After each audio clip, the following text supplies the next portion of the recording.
Hello students, आज हम करने वाले हैं अपनी chemical properties of haloalkanes. इससे पिछले वाले लेक्चर में हमने फिजिकल प्रॉपर्टीज करी थी हेलो एल्केन्स की, जिसमें हमने बॉइलिंग पॉइंट और मेल्टिंग पॉइंट के बारे में बात करी थी। आज हम करने वाले हैं केमिकल प्रॉपर्टीज के बारे में बात। सबसे पहली बात याद रखना, केमिकल प्रॉपर्टीज बहुत ज्यादा इंपॉर्टेंट है क्योंकि इसमें आती है वो रिएक्शंस जो हमारे बोर्ड्स में पूछे जाते हैं।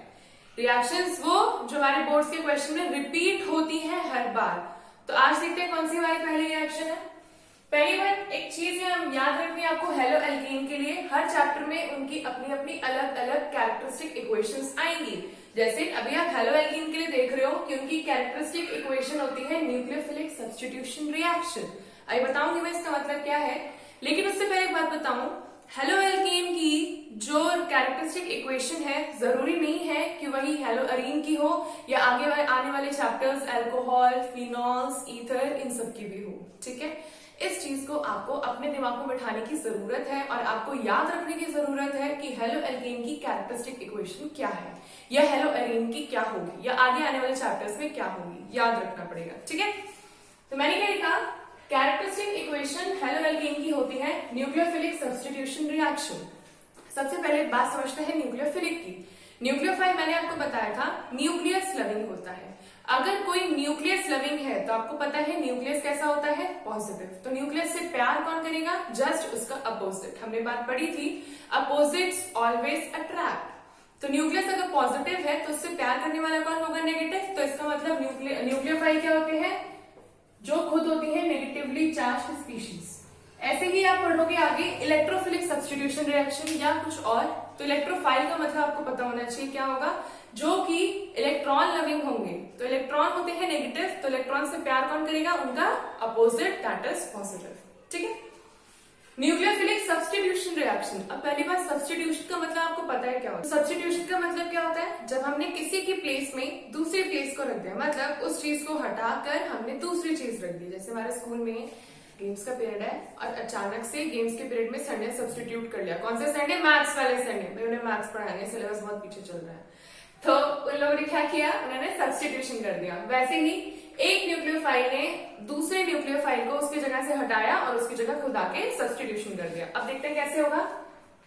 अगर मैं एक जनरल वे में एक रिएक्शन ले रही हूँ जिसमें कि मान लो मेरे पास ये एल्काइल का एक CH3 है, होने के लिए एल्काइल कुछ भी हो सकता है, मैंने यहाँ ले लिया CH3। सबसे पहले हमने यहाँ पे क्या ले लिया, एक अपना हेलो एल्केन। हेलो एल्केन में क्या है, हमारे पास एक एल्काइल की रिंग है और साथ में क्या हमारे पास एक अपना हेलोजन है। आप देखो हेलोजन के ऊपर नेगेटिव साइन होता है, आपको पता है हेलोजन सारे क्या होते हैं, इलेक्ट्रॉन एक्सेप्टिंग ग्रुप्स। तो ऐसे में ये हमारा बन रहा है यहाँ पर लीविंग ग्रुप। क्यों, क्योंकि हम कर रहे हैं न्यूक्लियोफिलिक सब्स्टिट्यूशन। सब्स्टिट्यूशन का मतलब किसी को तो जाना पड़ेगा तभी तो कोई दूसरा आएगा। तो जाने वाला कौन है, क्लोरीन, और आने वाला कौन है, हमारा कोई भी न्यूक्लियोफाइल जिसके पास अपना नेगेटिव साइन होगा। न्यूक्लियोफाइल क्या होता है, अभी मैंने बताया था आपको। इसको मैंने क्या बोला, ये मेरा अटैकिंग रिएजेंट है। अटैकिंग रिएजेंट मतलब ये आएगा, अटैक मारेगा, इसको भगा देगा और इसकी जगह खुद बच जाएगा। और क्या प्रोडक्ट बनेगा, न्यूक्लियोफाइल और क्लोरीन अपना अकेला हो जाएगा। ठीक है, इससे रिलेटेड एक इंपॉर्टेंट क्वेश्चन है, एक रिजल्ट होता है जिसे बोल सकते हैं, लेकिन जो एनसीईआरटी के हिसाब से बहुत ज्यादा इंपॉर्टेंट है। क्यों, क्योंकि ये बोर्ड्स में पूछा जाता है। क्यों, इसकी थोड़ी सी अलग इंपॉर्टेंस हो जाती है क्योंकि थोड़ा सा अलग सा कॉन्सेप्ट बन जाता है। क्या बनाइए, देखो सबसे पहले बात तो देखो रिएक्शन क्या बन रही है, पहले रिएक्शन को फील करो। मैंने लिखा CH3 CH2 Cl, क्या है मेरा, एक हेलो एल्केन। इसकी रिएक्शन मैंने करी KCN के साथ। KCN क्या होगा, पोटेशियम साइनाइड। पोटेशियम साइनाइड में पोटेशियम K+ होगा और Cn- मेरा नेगेटिव होगा, मतलब यहाँ पे न्यूक्लियोफाइल क्या है मेरा, Cn-। जब ये न्यूक्लियोफिलिक सब्स्टिट्यूशन रिएक्शन आपको दिख रही है तो क्या होगा, ये Cn- इस क्लोरीन को हटाएगा, इस पे अटैक करेगा और क्लोरीन को बाहर निकाल के खुद इसकी जगह पे बैठ जाएगा CH3 CH2 Cn+। ये क्या अपनी जगह पे था, ये Cl यहाँ से भागेगा और उसकी तरफ चला जाएगा क्योंकि ये Cl नेगेटिव है, नेगेटिव और पॉजिटिव बॉन्ड बना लेंगे, क्या बन जाएगा, KCl। अभी जो ये सब साइड में लिखा है उसको ध्यान देने की जरूरत नहीं है, सिंपल हमें न्यूक्लियोफिलिक सब्स्टिट्यूशन रिएक्शन का एक एग्जाम्पल दिख रहा है। ठीक है, अब इससे हम दूसरी चीज समझने वाले हैं जो कि बहुत ज्यादा इंपॉर्टेंट आने वाली है। सबसे पहले देखो यहाँ पे CH3 CH2 Cn बना, Cn बना मतलब इस C के साथ ये वाला C जुड़ा है, तभी तो बना ना Cn। मतलब यहाँ पे डोनेट कौन कर रहा अपने इलेक्ट्रॉन्स, कार्बन डोनेट कर रहा है। किसको डोनेट कर रहा है? इस वाले कार्बन को। और कंपाउंड जो भी बनेगा उसके लास्ट में नाम आ जाएगा साइनाइड। ठीक है, क्योंकि जब भी कार्बन डोनेट करता है, अगर कार्बन डोनेटिंग स्पीशी होती है तो साइनाइड कंपाउंड बनता है। अब नेक्स्ट एग्जांपल देखते हैं। मैंने देखा ये भी सेम, मैंने एल्काइल ग्रुप लिया, हेलो एल्केन ले लिया, CH3 CH2 Cl, लेकिन इसकी रिएक्शन मैंने करी AgCN के साथ। Ag क्या है? सिल्वर। ये इसका क्या है? ग्रीक नेम है अर्जेंटन। ठीक है, AgCN। मुझे देखने में क्या मिला? CH3 CH2 Nc। ध्यान से देखो इन दोनों में डिफरेंस, यहां बन रहा था Cn, यहां बन रहा है Nc, मतलब इस कार्बन के साथ बॉन्ड कौन बना रहा है? नाइट्रोजन। अब ये चीज हो जाती है थोड़ी सी डिफरेंट, क्योंकि यहां से कंपाउंड का नाम चेंज हो जाता है। यहाँ पे था साइनाइड क्योंकि कार्बन ग्रुप बना रहा था, यहाँ पे क्या बन जाएगा? आइसोसाइनाइड। क्या बन जाएगा? आइसोसाइनाइड। और जो यहाँ से Cl निकला, यहाँ पे भी Ag प्लस और Cl माइनस से निकला हुआ, जो यहाँ से Cl निकला वो बन जाता है AgCl।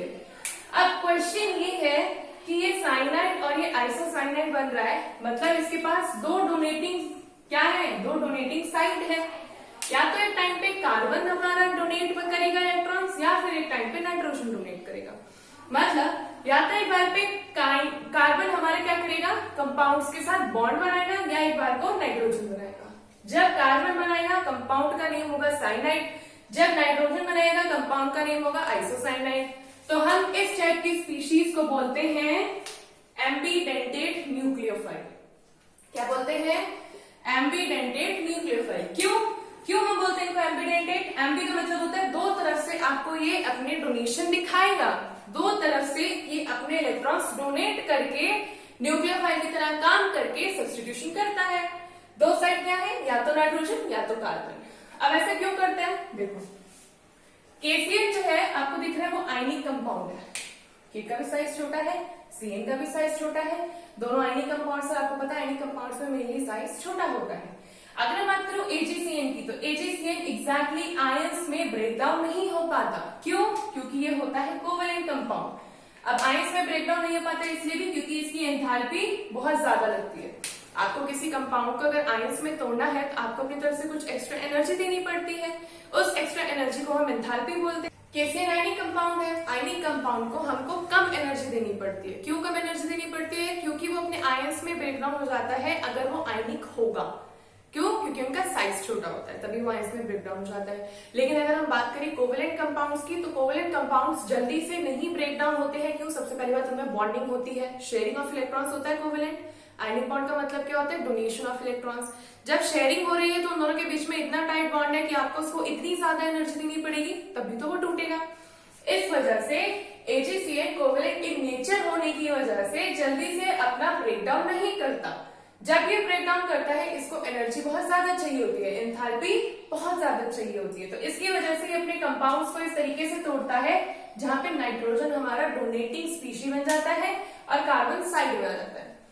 KCN में ये K और Cn इस तरीके से टूटता है, ब्रेकडाउन होता है, ताकि C ही हमारा, कार्बन ही हमारा डोनेटिंग साइड बने। इस वजह से जब Cn जुड़ता है तो साइनाइड होता है, और जब Nc जुड़ता है तो आइसोसाइनाइड होता है। आगे बात समझ में? मेरे ख्याल से इतना डिफिकल्ट नहीं लग रहा होगा। मैंने क्या लिखा है यहाँ पे?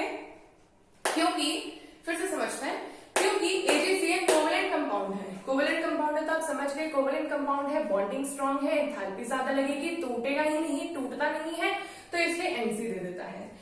Does not ionize into ions. आप रीजन नहीं लिख सकते क्योंकि आयंस में आयोनाइज नहीं हो पाता, thus and donates electron to form isocyanide. इसकी वजह से नाइट्रोजन डोनेटिंग स्पीशी बनता है।